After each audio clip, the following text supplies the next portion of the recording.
Good afternoon. I'm Daniel Guest, and welcome to the Imagine Golf podcast brought to you by Imagine Golf and PXG.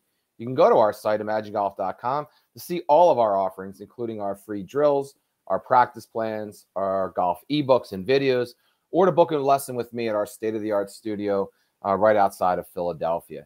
And you can sign up for our free tips and videos that go out once a week, every week, by simply dropping us your email.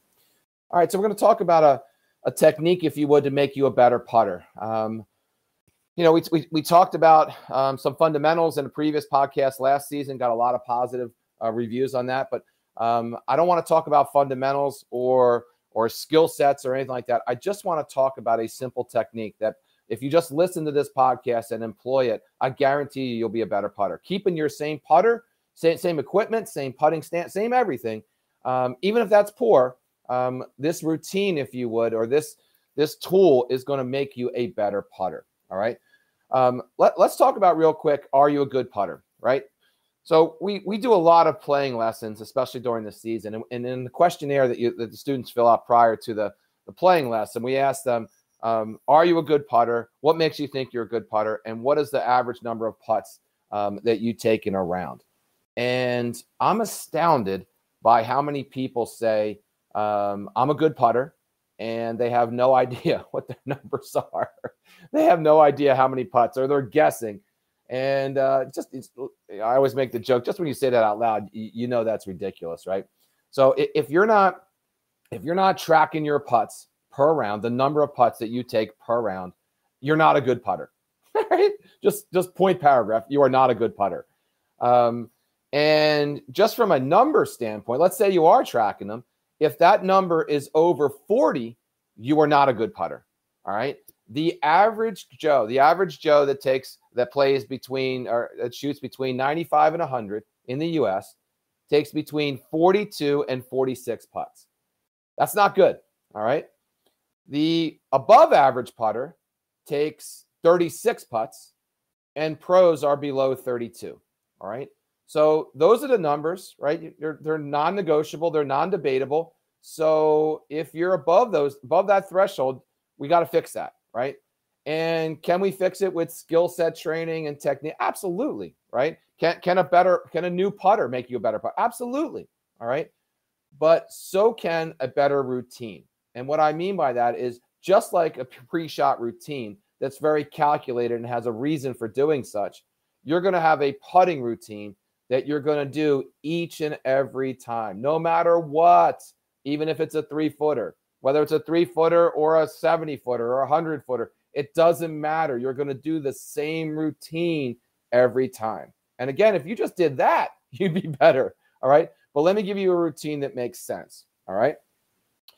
As you're walking up to the green, you're getting out of the cart, or if you're a walker, what doesn't matter. But as you're walking up to the green, the first glance or first chance you get to see the green, I want you to be thinking about slope. In other words, what is the slope of this green?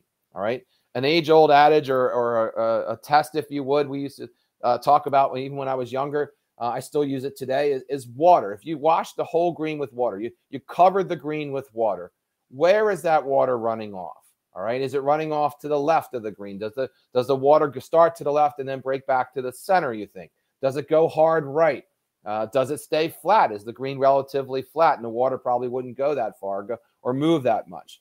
All right. You're going to be trying to determine that from that vantage point as you walk up to the green. All right. And then you're going to stop right on the edge of the green and you're going to confirm just that. Hey, okay, got it. This green slopes to the left. All right. There's my ball. Great. There's the green. Got it. All right.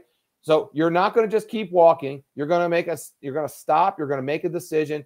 Confirm in your mind which way this green breaks. All right. That's step number one. Step number two, you're going to walk in front of your ball, not behind your ball. You're going to walk in front of your ball. The vantage point from in front of your ball is distinctly different than the vantage point from behind your ball. Ironically enough, 90% of all people listening to this call walk directly behind their golf ball, and there we go.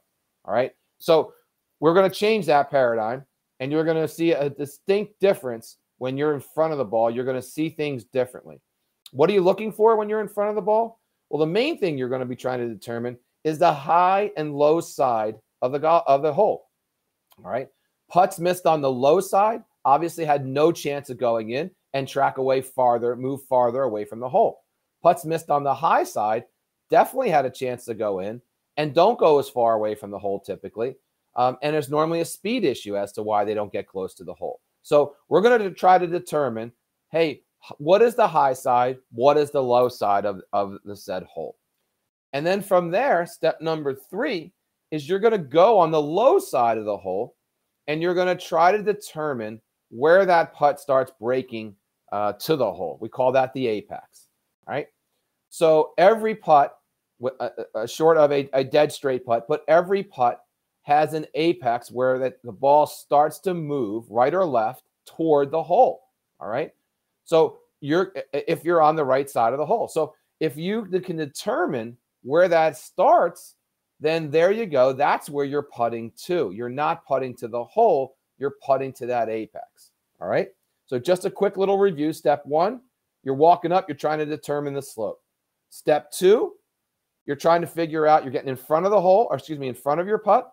By the way, about an equal distance or plus a few feet, but an equal or more distance than what your putt is. So if it's 10 feet, you're 10 feet or more in front of the putt, in front of the hole. All right.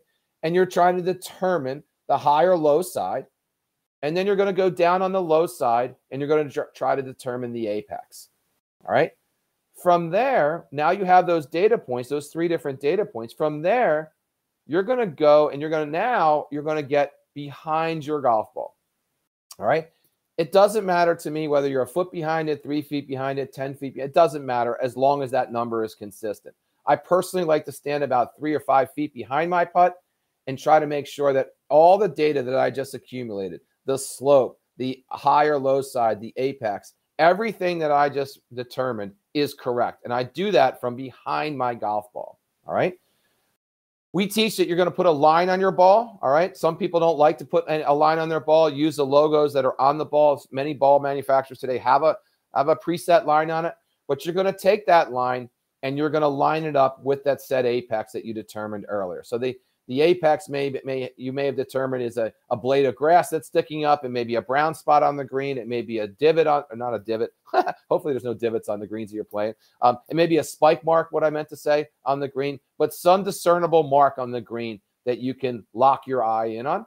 And you're going to aim that line or the logo at that ball, or excuse me, at that target, if you would.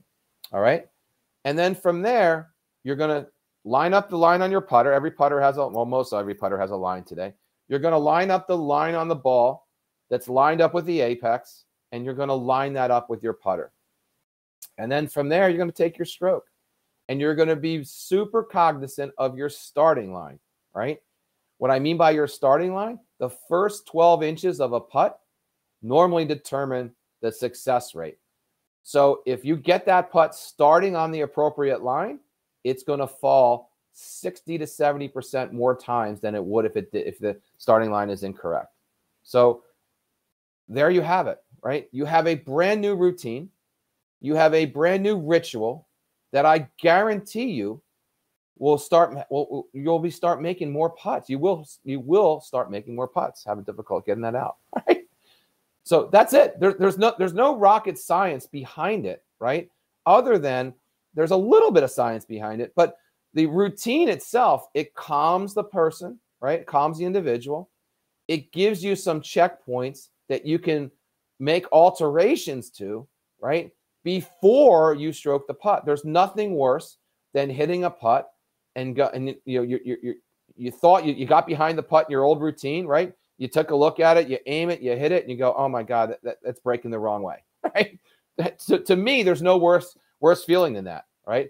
Or you totally misjudged the break, right? You thought the apex, by the way, you didn't even know what an apex was prior to this call. Just kidding, but you get the point, right? But you picked the spot, you missed the spot, or even if you hit the spot, it's completely wrong, all right? And the ball travels 10 feet away from the putt, and now you have a comebacker of 10 feet, and you end up 3-putting or 4-putting and just blowing up the hole, all right?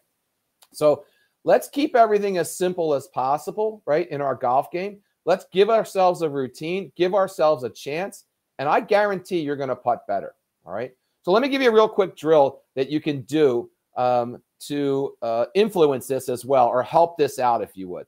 All you're going to do is you're going to get on a putting surface. You're going to get 2 balls, right? You're going to put those 2 balls in line with each other, about 12 inches apart. You're going to line up the first ball, and you're going to try to putt the first ball into the second ball and make it go forward. All right? Not very difficult until you try it, right?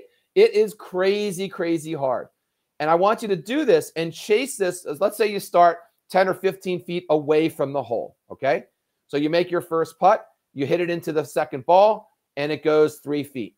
Now you have 12 feet. I want you to chase that second ball all the way around the green until you get it in the hole, all right? Because what you're going to find is if you pull the putter a little bit on the inside and the ball starts going to the right, you're going to clip the inside of the ball in front of you, and the ball's going to go to the right significantly. All right, got to start over. Get the ball behind it. So you get the idea, right?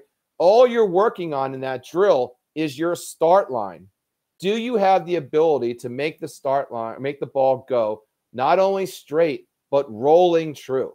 And if that is the case, then when you hit the second ball, when you hit the ball in front of you, that ball, believe it or not, will start rolling true. That's it. It's a simple drill. It's a crazy effective drill. I just saw some of the pros on the weekend watching the players, if you would. I just saw 2 of them doing the exact same drill and started cracking up. So there you have it. All right. Don't make putting any harder than it is. Give yourself a routine. Employ some of the technique that we just talked about, and I guarantee you, you'll be putting like you would never imagine, man. All right. That's today's podcast. Really appreciate all you guys listening. And when I say guys, I mean figuratively. Please hit the follow button below and be sure to check out our site, IMAGEN Golf. And you can follow us on all the social media platforms. And as always, here's to getting you the game you've always imagined. Thanks.